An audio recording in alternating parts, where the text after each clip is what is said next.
Cream আপা। মূলত এই মহিলার নাম শারমিন আক্তার শিলা হলেও আমরা তাকে ক্রিম আপা হিসেবে বেশি চিনি। সম্প্রতি ভিডিও বানানোর নাম করে নিজের সন্তানের উপর অমানবিক নির্যাতন চালানোর কারণে তার বিরুদ্ধে আইনি পদক্ষেপ নেওয়ার সিদ্ধান্ত চাউর হয়েছে সামাজিক যোগাযোগ মাধ্যম জুড়ে।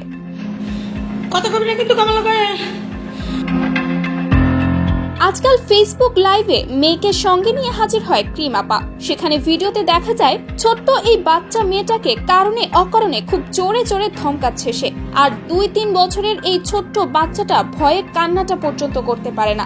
মা হাসলেও সে হাসে না। এছাড়া ভিডিও বানানোর জন্য বিভিন্ন স্পাইসি ফুড খাওয়ানো হয় তাকে। না খেতে চাইলে বকাবকি ধমকাধমকি করা হয়, যে বিষয়গুলো নজর এড়ায়নি সাধারণ জনতার। তাই তো তার বিরুদ্ধে আইনি পদক্ষেপ নেওয়ার সিদ্ধান্ত উঠে এসেছে। মূলত আগে এই নারী ক্রিম বিক্রি করত।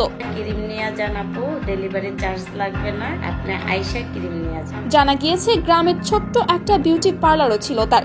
এছাড়া মানুষের বাড়ি বাড়ি গিয়ে ক্রিম বিক্রি করার সময় ফেসবুকে লাইভ করত এই ক্রিম আপা। আর ক্রিম আপার লাইভে এসে উদ্ভট কথাবার্তায় তাকে ভাইরাল করে তুলেছে সোশ্যাল মিডিয়া জুড়ে। কোনো ডিস্টার্ব না, ডোন্ট ডিস্টার্ব মি। তার সব পাগলামো এতদিন সাধারণ জনতা মেনে নিলেও এবার এই বাচ্চাটার মুখের দিকে চেয়ে চুপ করে থাকতে পারছে না সাধারণ জনতা। ছোট্ট এই বাচ্চা মেয়েটার মায়া ভরা চেহারায় শুধু ভয় আর ভীতি। এছাড়াও এরকম মায়ের কাছে ছোট্ট এই বাচ্চাটাকে রাখা নিরাপদও মনে করছে না অনেকেই। আবার এমন করে কেমন করে? তো ভিউয়ার্স, এই বিষয়টা নিয়ে আপনাদের কি মন্তব্য সেটা অবশ্যই কমেন্ট করে জানাতে ভুলবেন না কিন্তু।